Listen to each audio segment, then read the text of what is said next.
안녕하세요. 마고 길냥입니다. 제가 오늘은 부동산 장기 투자와 단기 투자를 현실의 한 사례를 들어서 어떤 게 훨씬 나은지 설명드릴까 합니다. 저는 항상 부동산은 10년 뒤를 내다보고 10년 이상 보유하겠다는 생각을 가지고 장기 투자를 해야 한다고 주장을 합니다. 이 단기 투자라고 하는 게 처음에는 언뜻 이익이 굉장히 많이 나는 것 같은데 결국에는 좀 실패하는 경우가 의외로 많아요. 대표적인 게 갭 투자 이런 거거든요. 갭 투자 겉으로 보면 굉장히 이익 많이 나는 것 같다고. 근데 실제로는 남는 게 별로 없어요. 제가 이제 이 동영상을 갑자기 제작하게 된 이유는 며칠 전에 목동 재건축 분석 동영상을 제작했잖아요. 글로 써서 이제 붓카페에 올렸어요. 제 본 의도는 목동 재건축에 대한 냉정한 분석이지만 아무래도 이제 목동 주민들 기분이 나쁘니까 악플이 많이 달리더라고. 그건 제가 생각을 했으니까 그럴 수 있죠. 기분 나쁘니까. 근데 이 악플 달리는 양상이 굉장히 하드하더라고요. 아주 좀 시쳇말로 양아치 같은 행태들이 보이더라고요. 부동산 카페에서야 원래 집값 놓고 동네 싸움 벌어지면 과격한 언사 오가기도 하고 심지어 욕설도 나오고 그런 거까지는 내가 차라리 이해를 하겠는데 뭐라고 할까? 일부 주민들은 거의 사이버 불링 행태를 보이더라고요. 제가 2017년 12월에도 목동 재건축 그 전망을 놓고 제가 목동 분들하고 사실은 대판 싸웠어요. 그때만 해도 당연히 이제 그때 목동 주민들 기분 나쁘니까 저를 엄청나게 공격을 했죠, 사실. 그때만 해도 목동 주민들, 최근 이제 부동산 카페 한정에서 말씀드리는 거예요. 목동 주민들 가운데는 상당히 이론 수준도 높은 분들이 있었고, 목동에 오래 거주하셔가지고 자기 동네를 잘 알기 때문에 조목조목 제 주장을 반박하는 분도 있고, 이제 부동산 값 놓고 싸우니까 아무래도 거친 언사가 오갔지만, 제가 이제 그분들의 의견에 동의한 건 아니지만 참 읽을만 하다. 그런 내용 같은 들이 있었거든요. 2017년에 비하면 이번에는 굉장히 냉정한 목동 재건축에 대한 분석이기 때문에 기분 나쁠 수는 있으나 그렇게까지 반응할 이유는 없었거든요. 근데 아무튼 일부 주민들은 거의 몇몇 분들은 사이버 불링 행태를 보이더라고요. 그래서 제가 이상한 거예요. 아니, 불과 한 4, 5년 만에 부동산 카페 한정에서 본다면 목동 주민 구성이 바뀐 것 같더라고요. 옛날에는 목동에 오래전부터 거주하셔가지고 아니면 보유하셔가지고 목동을 잘하는 분들이 상당히 있었어요. 근데 지금 보니까 그 댓글 다는 내용을 보니까 오래전부터 목동에 살았던 사람들이 아닌 것 같다는 참 느낌이 들더라고. 진입한 지 별로 안 된 사람들. 이들의 행태를 보면서 목동 피파리들의 존재를 인지를 했습니다. 목파리들이 있구나. 목동 피파리들이. 피파리들은 단기 차익을 노리고 들어왔기 때문에 그 지역에 대한 애정이나 이런 거 별로 없어요. 그리고 그 지역의 호재에 대한 면밀한 분석이나 검토 이런 거 없고 어떤 지역이든 장점과 단점이 존재하지 않습니까? 단점을 거론하면 기분이 나쁘다 정도가 아니라 아주 무차별적인 공격을 해야 되거든요. 인신공격을. 그리고 굉장히 과격하게 행동해요. 딱 그런 사람들이 전부는 아닌데 꽤나 보여요. 그런 사람들이. 예를 들어서요. 목동 재건축에 대해서 시뮬레이션을 해서 제가 동영상을 제작했지 않습니까? 이거 북카페에 올렸어요.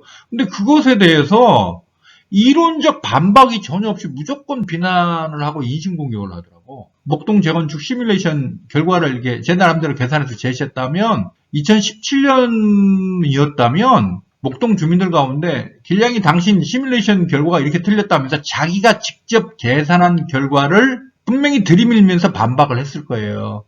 근데 이번에는 그런 분이 단 한 명도 없어요.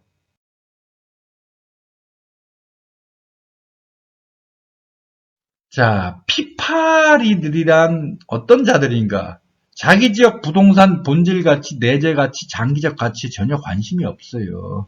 이슈 호재에 대한 실현 가능성, 면밀한 분석 전혀 없어요. 펌프질해서 높은 가격에 팔아 넘기는 게 주목적이기 때문이죠. 따라서 자기 지역에 대한 그 어떤 지적에도 과격하게 반응합니다. 어떤 지역이든 장점과 단점이 다 있어요. 근데 단점을 지적당하면 반박하면 되는 거 아니에요. 근데 그런 식으로 하지 않는다고. 발끈해서 어쩔 줄 몰라 한다고. 그리고 이론적으로 반박하는 게 아니라 인신공격을 과도하게 퍼붓는다고.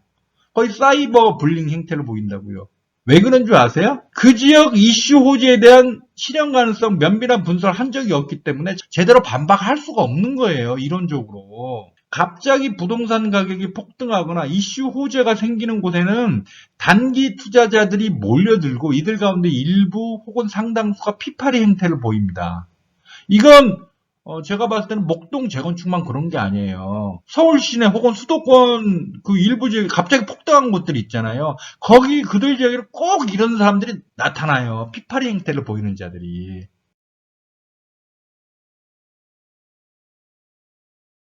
제가 봤을 때는 목동은 2017년에 재건축 연한 30년에 도달했습니다. 정확히 말하면 목동 아파트 단지는 85년에서 88년 사이에 입주했어요. 단지별로 입주 연도가 다르지만 대충 2017년도면 재건축 연한 30년에 도달하면서 목동 주민들의 기대가 아주 컸죠. 이때 원래 오래전부터 목동에 거주했거나 보유했던 분들 외에 단기 차익 노리는 자들이 대거 유입했을 걸로 저는 추정을 합니다. 피파리, 이 전형이 떴다방이에요. 떴다방. 떴다방은 요즘에 정부 단속이 하도 심해가지고 옛날처럼 보기는 힘들어요. 옛날에 그 떴다방들은 대단했죠. 이 떴다방 실장이라고 하는 애들이 있거든, 이거. 그러니까 막말로 나이트클럽 기도, 이른바 속칭 깍두기라고 하죠. 그런 애들이야, 가서 보면. 특히 이제 옛날 같으면 재개발 예정지에 가면 그 떴다방들이 막 등장하거든. 여기서 나오는 실장 애들은 거의 뭐, 딱 보면 행태가 양아치들이지 뭐. 왜? 얘들이야말로 진짜 단기 프리미엄으로 먹고 사는 애들이기 때문에. 떴다방 실장은 사실 피파리들의 전형이죠. 그래서 제가 봤을 때 목동 주민들의 구성이 제가 추정하기로는 한 크게 4개 부류로 나뉠 수 있는 것 같아요. 그러니까 오래전부터 목동 아파트 장기 보유하는 분들이 있어요. 그냥 목동이 좋아서, 목동이 공원 많고 환경은 쾌적하죠. 그래서 비록 아파트는 낡았지만 목동이라는 그곳 자체가 좋아서 그냥 사시는 분들이 있어요. 이분들은 아파트값 모르는 것에 별로 관심도 없어요. 재건축 언젠가는 되겠지. 마음 편하게 먹고 있는 분들이고, 목동 아파트가 너무 낡으니까 전세를 넣고 타 지역에서 거주하는 분들이 있죠. 목동 아파트 재건축 사업성은 둘째치고 과연 나 죽기 전에 재건축될까 의문을 갖는 분들이 있어요. 이런 분들은 매도하고 다른 곳으로 이사 갔거나 이사 가려는 분들이에요. 마곡에도 이런 분들이 꽤나 보입니다. 특히 초기보다는 최근 2, 3년 내 올해 초를 기점으로 2년 전부터 올해 초까지 마곡 집값이 좀 덜 올랐죠. 상대적 정책이었다고. 그 기간 동안에 목동 집값은 굉장히 많이 올랐거든요. 목동 집값하고 마곡 엠벨리 집값의 격차가 굉장히 컸어요, 그때. 목동 아파트 팔면 마곡 엠벨리 진입하기가 비교적 쉬웠지. 그때 오신 분들이 좀 있더라고. 근데 이제 4번째 부류가 제가 봤을 때는 문제예요. 2017년 목동 아파트 재건축 연한 30년 됐을 때 진입한 분들. 자, 이분들이 꽤나 많은 것 같아요, 제가 봤을 때. 근데 이분들도 두 부류로 나뉘는데, 재건축 될 때까지 보유하겠다는 분. 이분들은 뭐 아무 문제가 없지. 이들이에요, 이거. 안전진단 통과 등 단계별 가격 폭등 때 매도하고 차익을 실현하려고 했던 분. 요 분들이 피파리 행태를 보일 가능성이 저는 좀 꽤나 높다고 봐요. 방금 말했죠? 2017년 겨울에 비해서 이번에 보니까 불과 4년 반밖에 안 됐는데 아무리 봐도 부동산 카페 한정 지어 본다면 목동 주민들 구성이 바뀐 게 아닌가 하는 생각이 든다고. 부동산 카페에서 목동 소유주라고 자처하는 분들의 상당수가 이분들 같아요. 근데 문제는 이게 좌절돼 버린 거지, 현실에서. 지금 붓카페 양천방을 보면 가끔 이런 글도 올라와요. 목동 팔아 마용성도 못 가겠다. 어쩌다 목동이 이 꼴이 됐냐. 이 한탄하는 글이 가끔 올라와요. 옛날 같았으면 여기에 악플 엄청나게 달렸거든요. 목동 가치 떨어뜨린다고. 빨리 팔고 떠나라. 너 같은 놈 필요 없다. 이런 악플 엄청나게 달렸을 텐데 요즘에는 동조하는 댓글이 그냥 쭉 달려요. 목동 차익 실현한다 매도해서 어디로 가려고 했었는데 지금 5도 가도 못하게 됐다고. 그 한탄하는 동조 댓글이 달린다니까? 왜 이렇게 됐냐면 2017년 이후 목동이 많이 올랐어요. 근데 마영성 등 강북 유망 지역도 폭등했습니다. 목동보다 더 오른 곳도 많아요. 더군다나 목동 안전진단 통과가 좌절됐죠. 지금 6단지만 통과했다고. 올해 초 서울시장 보궐선거 때 목동 분들이 엄청나게 기대를 했어요. 자, 오세훈만 당선되면, 이것도 오세훈 시장이 뭐 자기 당선되기만 하면 일주일 안에 재건축, 재개발 관련 규제 확 풀겠다고 했잖아요. 근데 실제는 어때요?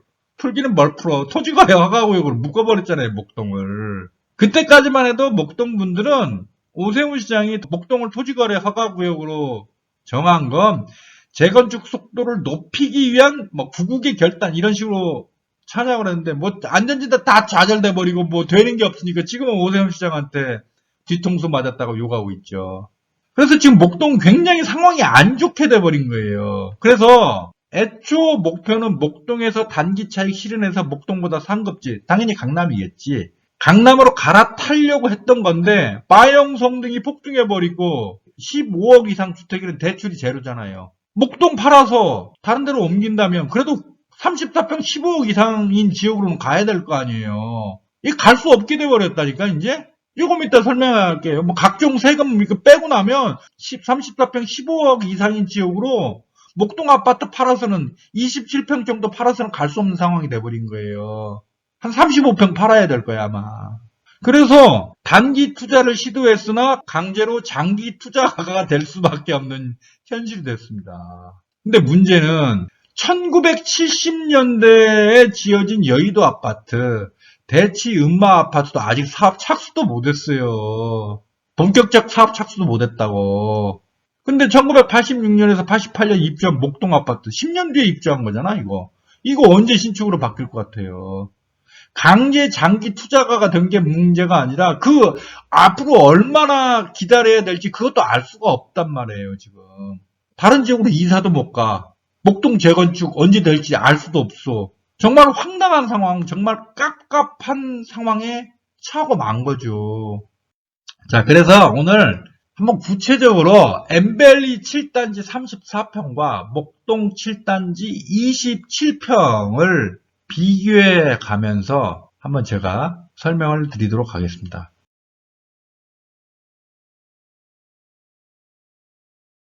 혹시 왜 목동은 27평이고 엠벨리는 34평이냐? 목동 7단지도 35평으로 비교해야 되는 거 아니냐? 이런 의문 가지시는 분이 있을 텐데, 재건축 아파트는 같은 평형으로 비교하는 게 아니에요. 대지 지분에도 엄청난 차이가 나는데, 목동 27평하고 엠벨리 34평 비교하면 맞아요. 균형이 맞아요. 그리고 엠벨리 7단지는 마곡지구의 대장이죠? 아니, 강서구 대장이지. 목동 7단지는 목동 14개 단지 가운데 입지가 가장 좋아요. 5호선 목동역에 바로 붙어있기 때문에. 이게 둘 다 두 지역의 대장 아파트를 가지고 비교를 하겠습니다. 2017년 마곡 엠벨리 7단지 34평이 9억 원 정도 했더라고. 목동 7단지 27평은 10억 원 정도 했어요. 2017년에 엠벨리 7단지를 대출 4억에 현금 5억에 매수했다고 가정하고 목동 7단지는 대출 5억에 현금 5억에 매수했다고 가정하고 두 케이스를 한번 비교해 볼게요. 2021년 8월 현재 엠벨리 7단지 34평 실거래가 찍힌 건 14억 9,500만 원인데 7단지보다 입지가 떨어지는 13단지 실거래가가 16억 8천이거든요. 34평? 그러면 7단지는 최소 18억 이상이라고 봐야 돼요. 아마 지금 7단지 소유주 분들 가운데 RR층 가진 분은 아마 한 20억? 21억이나 받아야 팔 생각이 있을 거예요. 목동 7단지 27평은 한 18억 원 정도 해요. 일부에서 뭐 21억에 거래했다고 주장하는데 그냥 뭐 20억으로 한번 잡아보겠습니다. 2017년 아이고 못 잡았네. 2017년 목동 7단지 매수자가 2021년 8월 매도했다고 한번 봅시다. 계산해 볼게요. 양도세가 한 4억 정도 나와요. 근데 이건 취득세라든지 필요경비라는 건 예를 들어 올수리를 냈다. 그 올수리한 비용을 공제해 준다고. 근데 그런 것을 제가 전혀 감안하지 않고 그냥 계산한 거니까 국세청의 양도세 자동 계산기에서 계산한 거니까 그냥 양도세 3억 5천 정도로 잡을게요. 그 다음에 5억 원에 대한 대출 잔금이 일부 갚았어도 한 4억 5천 정도 남았다고 볼게요. 그럼 8억 원이잖아요. 20억 원에 목동 7단지 27평을 매도해도 수중에는 12억밖에 안 남는 거라고. 그러면 수도권 34평 15억 원 이상 지역으로 이사가 불가능하잖아요. 목동 재건축 언제 될지 모르니까 옮겨야겠다. 그래도 목동 살다가 다른 지역으로 간다 하면 그럼 수도권의 유망 지역으로 가야 될 거 아니에요. 수도권의 유망 지역이란 건 지금 국평 15억 넘는 지역. 근데 거기로 가려고 보니까 요즘 15억 넘으면 대출도 안 나와. 대출이 제로잖아요. 어떻게 옮겨? 이사 못 가게 되는 상황이 돼버리고 오고 가도 못하는 상황이 돼버린 거예요 지금. 물론 이 기간 동안에 뭐 부부간에 맞벌이 하는데 연봉이 세서 저축을 많이 했다거나 2017년 전액 현금으로 매수했다거나 아니면 뭐 20년 30년 전부터 목동 아파트를 보유했다거나 이런 분들은 큰 상관이 없죠. 문제는 2017년 재건축 연한 30년 되니까 단기 차익을 노리고 들어왔던 분들, 그분들이 완전히 지금 오도 가도 못하게 돼버렸다니까 지금. 단기 차익 노렸던 분들 뭐다? 피파리들. 너무 이제 비하한다고 발끈하실 수도 있겠지만 그분들이 다 피파리였다는 게 아니고, 피파리라고 보기는 힘들지만 제가 봤을 때는 아무튼 이 부동산 카페에서 과격하게 과도하게 행동하는 분들 상당수는 제가 봤을 때는 목파리들인데, 목동 피파리들. 왜?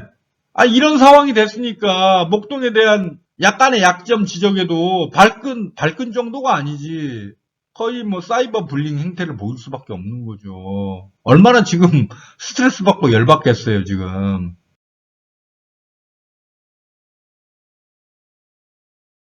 제가 봤을 때는 목동은 피무덤이 된 게 아닌가. 피파리 무덤이 돼버렸다고요, 지금. 주의하실 게, 이거 목동이라는 특정 지역을 제가 비하하기 위해서 이런 소리를 한 거 아니에요. 그 어떤 폭등한다는 그 어떤 지역에도 얼마든지 다 발생할 수 있어요. 요즘 마곡 폭등 중이잖아요. 마곡에도 마곡 피파리가 생길 수 있다니까? 분명히 생겨요. 마곡 뜨네? 야, 이때 빨리 진입해서 단기 차익 실현하고 빠져나오자. 마곡보다 더 상급지로 가자. 그거 노리고 들어오는 분들 분명히 있다니까? 그러니까 목파리만 생기는 게 아니에요. 마파리도 생길 수 있는 거야. 마곡 피파리. 옛날에는 마포에서도 그런 경우 있었고, 고덕도 그랬어요. 마포 고덕 갑자기 뜬 적이 있었거든요. 그 무렵에 그렇게 단기 차익 노리고 들어간 분들 많아요. 어느 지역에서나, 수도권 어느 지역. 그러니까 요즘 뭐 뜬 데가 뭐, 수도권에 뜬 데가 어디예요? 광교, 판교, 판교 옛날부터 떴고, 광교, 동탄 이런데, 그 다음에, 그렇지, 일산 킨텍스 원시티 이런데, 김포 같으면, 김포 안에서는 걸포, 메트로자이가 떴잖아. 그런 지역 다 생겨요, 이런 거. 단기 차익 노리는 자들 반드시 생긴다고. 아무튼 2017년 무렵부터 마용성이라는 단어가 등장했습니다. 공교롭게 목동 재건축 연한 30년 도달했을 무렵에 마용성이라는 단어가 등장한 거예요. 버블7 시기에 목동이 비강남 3구의 대장이었던 건 그 강북 지역이 죄다 썩다리 빌라촌이었던 탓이었다고 제가 며칠 전 올린 목동 재건축 분석 동영상에서 말씀드렸죠. 마포는 비강남 3구의 대표적 빌라촌이었어요. 근데 정비사업을 통해 뭐 마레프, 신촌 그랑자이, 마포 프레스티지 자이 등 신축 대단지, 제가 봤을 때는 2035년까지 계속될 텐데 아마 공급 세대가 2만 5천 내지 3만 세대로 저는 추정을 합니다. 이 아파트들이 등장하면서 목동은 옛날에 비강남 3구 지역 대장 자리를 내줘버린 거예요. 2015년, 2017년 이전에는 그래도 강북하면 다 목동이었어요. 강북하면 사람들이 먼저 목동을 떠올렸다고. 지금은 강북하면 마용성을 먼저 떠올린다고. 목동 위상이 밀려버린 거예요. 그러니까 2017년 무렵에 목동 재건축 30년 됐다. 야, 여기 잘 안전진단 통과하면 단계별로 폭등하고 대박난다고 단기 차익을 노리고 들어갔던 분들이 많은데 엉뚱하게 마용성이 떠버린 거야. 목동 여전히 유망하지만 목동보다 더 떠버린 게 마용성이 돼버린 거예요. 그러니까 이분들이 이 곤란에 처하게 된 거예요. 최근에 들어서 마곡이 또 한번 부상을 했죠. 올해 초까지만 해도 목동 27평 팔아 마곡 엠벨리 34평 입성이 가능했어요. 7단지도 입성 가능했다고. 근데 지금은 대출 아예 전혀 없는 분이라면 아직도 가능하겠지만 안 그런 분 대출 끼고 목동 27평 샀던 분들은 이제 마구 엠벨리로 못 와요.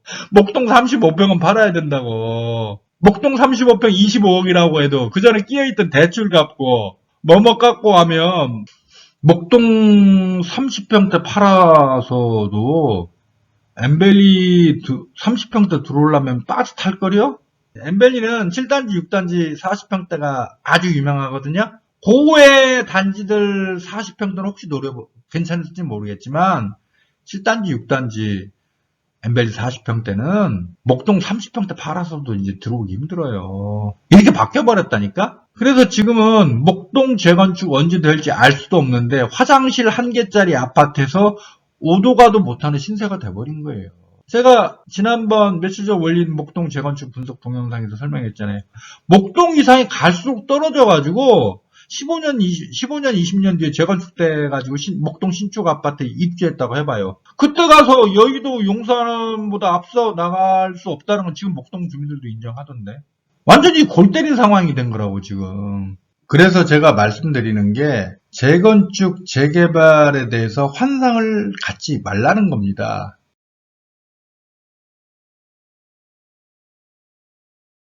특히 부동산 초보분들 썩다리 빌라 4억 주고 샀는데 나중에 재건축돼서 20억 됐다, 30억 됐다, 막 이런 말만 듣고 그럼 나도 한번 재건축 재개발 해볼까 하면서 달려드는 분들 굉장히 많아요. 그분들 거의 99% 이상 실패해요. 한남 뉴타운 2003년에 지정됐는데 그때부터 이미 대박난 나고 소문이 엄청나게 퍼졌고, 사실 저도 한남 뉴타운 가봤어요, 지역에.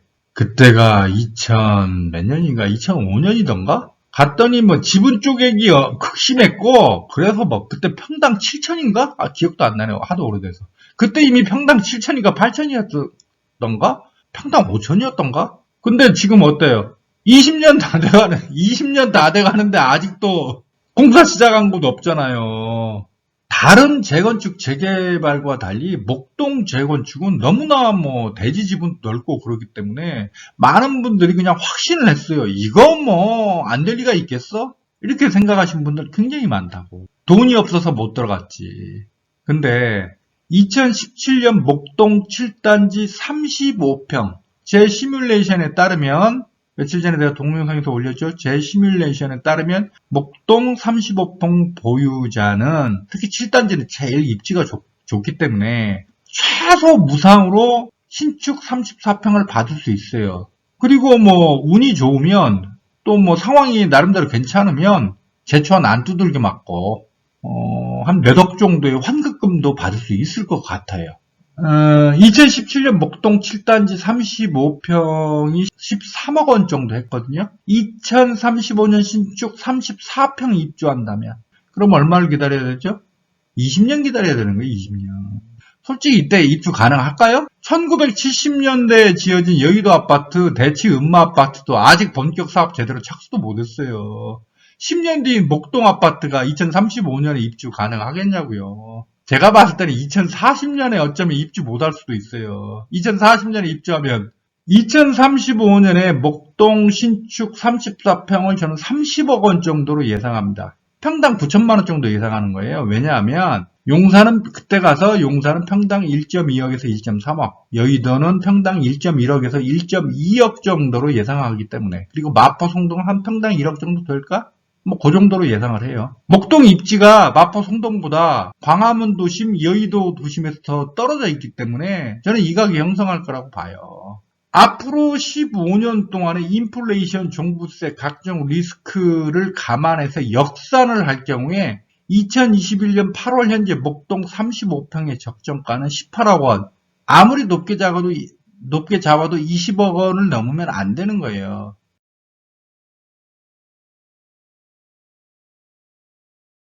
그러면 이런 반론이 나오겠죠? 필량이 너 아까 말했잖아. 목동 7단지 같으면 35평 공짜로 34평 받고 상황 괜찮으면 나름대로 괜찮으면 몇억 원의 환급금도 받을 수 있을 것 같다고. 아니죠. 2035년 입주한다고 가정하고 계산한 거지만 만일 2040년, 2045년에 입주한다고 생각해 보세요. 환급금 몇억 받는 거 다 까먹는다고. 그거.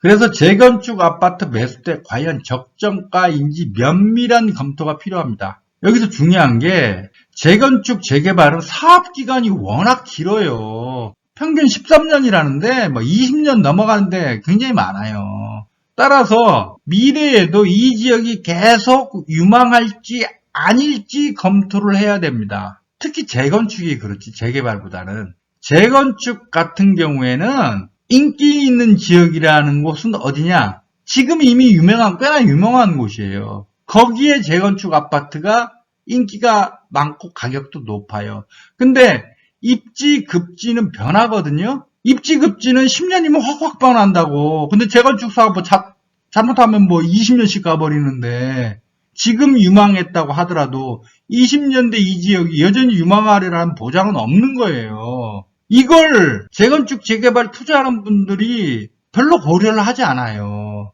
지금 당장 봐요. 목동만 해도 2017년까지만 해도 마영성이라는 단어가 본격 등장하기 전이었기 때문에 비강남 3구에서 목동 하면 무조건 재건축 되기만 하면 강북 대장이 된다고 누구나 다 그렇게 생각했어요.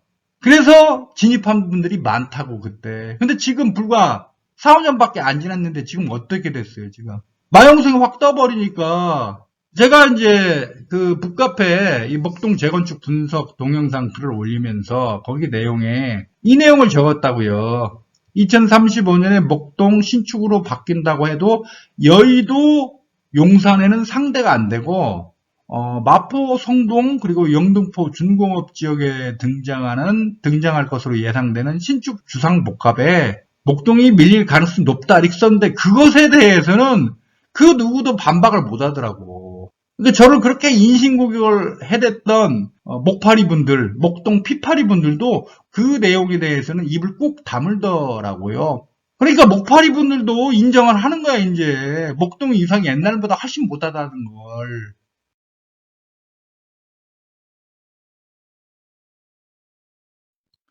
그래서 저는 이제 부동산 투자 때는 항상 10년 뒤를 생각해야 한다고 봅니다.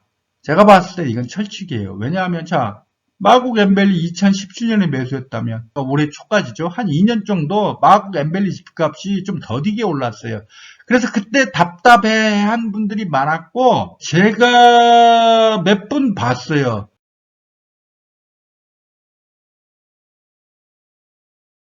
어떤 분은 2019년 중반기 때 엠벨리 13단지 매수를 했는데 25평을 매수를 했는데 가격이 잘 안 오르니까 그때 그분은 엠벨리 13단지 25평 매수했다고 북카페 글까지 쓰셨다고 뭐 미래 전망 이렇게 본다고 가격이 더디게 오르니까 올해 초에 팔고 떠났어요. 또 팔고 떠나면서도 왜 팔았는지 또 그 이유를 쓰셨더라고. 근데 그분이 팔고 떠나자마자 얼마 안 있어 엠벨리 13단지 지금 폭등해버렸잖아요. 물론 이제 30평대가 폭등 중이고 20평대는 약간 좀 덜 오르는 것 같은데 뭐 20평대 따라가겠죠 뭐. 앞에서 제가 말씀드렸잖아요. 목파리만 있는 게 아니라니까 마파리도 있어요. 마파리, 마곡 피파리.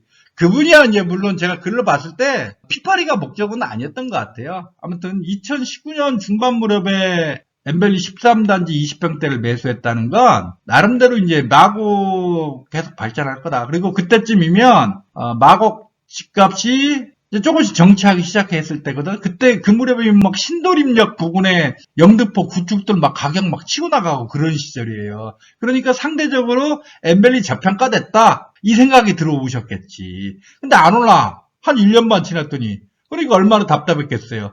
그러니까 오팔초에 팔고 떠난 거지. 근데 어떻게 됐어요, 결과가?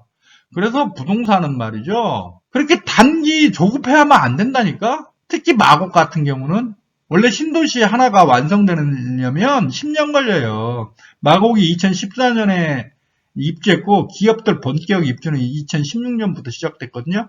그러면 마곡이 어느 정도 얼추 제대로 모습을 갖추려면 10년 뒤인 2025년, 2026년이라고.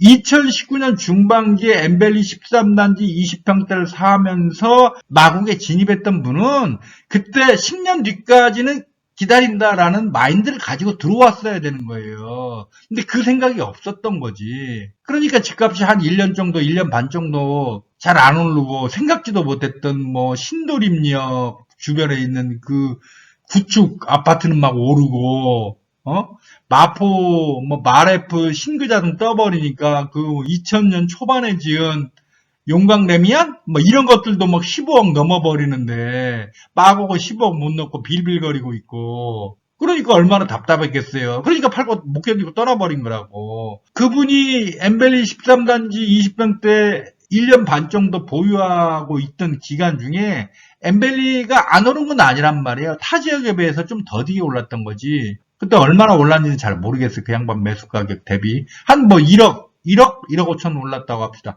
세금 내고, 그 다음에 공인중개사 수수료 내고, 이사 비용, 이런 거 하고 하면, 남은 거 별로 없어요. 그러면. 잘못하면 비극이 발생할 수도 있는 거죠. 그분이 어디로 갔는지는 전 전혀 몰라요. 근데, 만약, 올해 초까지, 한 2, 3년 동안 마곡보다 잘 나갔던 지역 가운데 요즘 정체 상태로 접어든 곳 있거든요. 지난해 말부터 올해 초부터 쉽게 말하면 수도권 혹은 서울 34평, 9평, 15억 넘는 지역 가운데 올해 초 이후로 가격이 정체 상태인 지역들이 있다고요. 꽤나 보여요.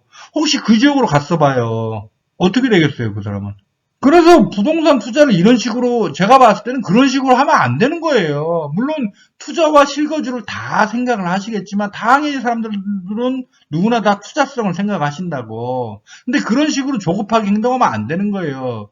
그런 식으로 단기적으로 얼마나 오르냐 안 오르냐에 목을 메고 있어서는 절대 안 돼요. 이건 도덕적인 의미에서 그러는 게 아니라 순전히 자본주의적 관점에서 보더라도 투자에 실패할 가능성이 오히려 굉장히 높은 거예요, 그게. 부동산 매입 때는 면밀하고 체계적인 검토가 필수입니다. 정말 많이 고민하세요. 수없이 고민하세요. 엄청나게 고민을 하시되 대신 한 번 매수하면 최소 10년은 보유하겠다는 각오로 매수를 하셔야 돼요. 팔랑기가 되면 절대 안 된다니까? 그리고 단기 차익 실현을 생각하시는 분들이 많아요. 그러니까 플랜을 세우는 거지, 머릿속에서. 자, 이번에 어디를 얼마에 매수해? 그리고 나서 몇 년 보유하면 세금 내고 하고 나면 각종 비용 제하고 나면 얼마쯤 올라 있을 거야. 그 다음 급지인, 보다 더 상급지인 어디로 가? 자, 이렇게 해서 한 10년 걸리면 나는 강남에 입성하게 될 거야. 라고 생각하시는 분들이 있어요. 그건 머릿속으로는 가능해도 머릿속에서는 심시티를 할 수 있어요. 현실에서는 거의 불가능해요. 아주 힘들어요. 이거 부동산 갈아타기를 잘해야 되는 거 아니에요? 근데 절대 생각대로 안 돼요. 예를 들어서 부동산 장기적으로 뿐만 아니라 단기적으로 잠깐 정체하거나 약간 하락할 때도 있어요.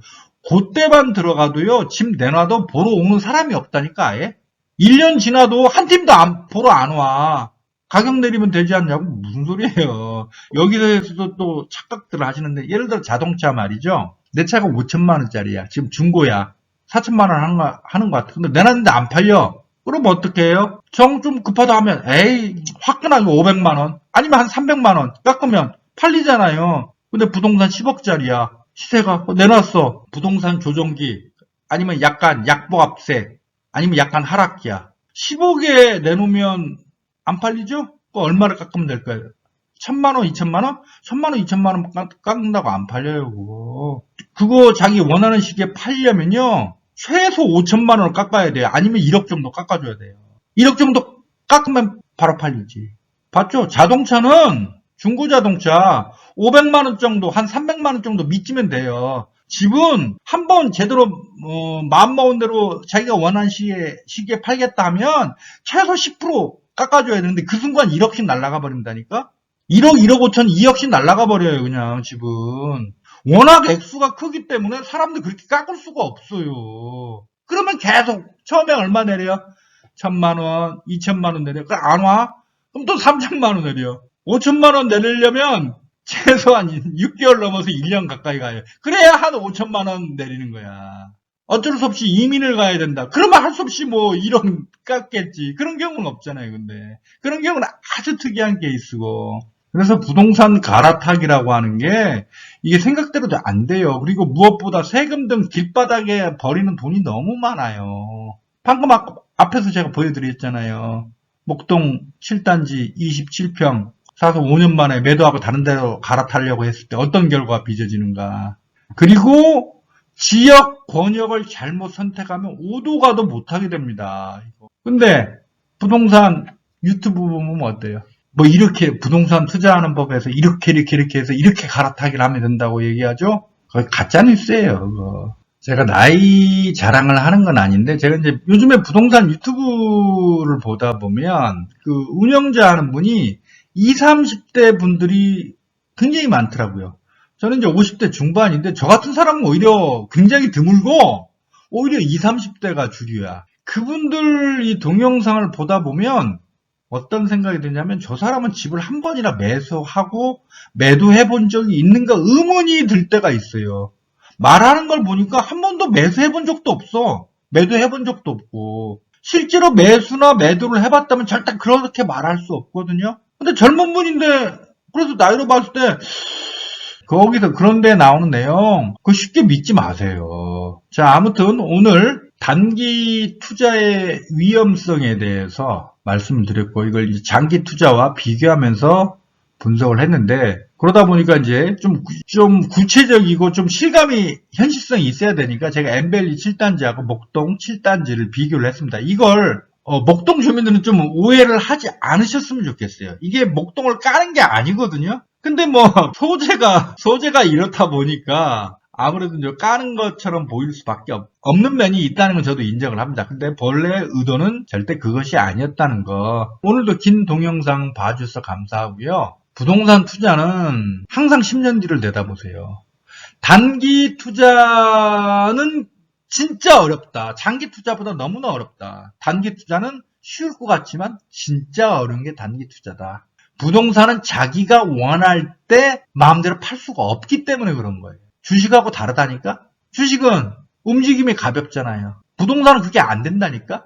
그래서 이거 항상 명심하시고 부동산 투자든 실거주든 임하시면 되겠습니다.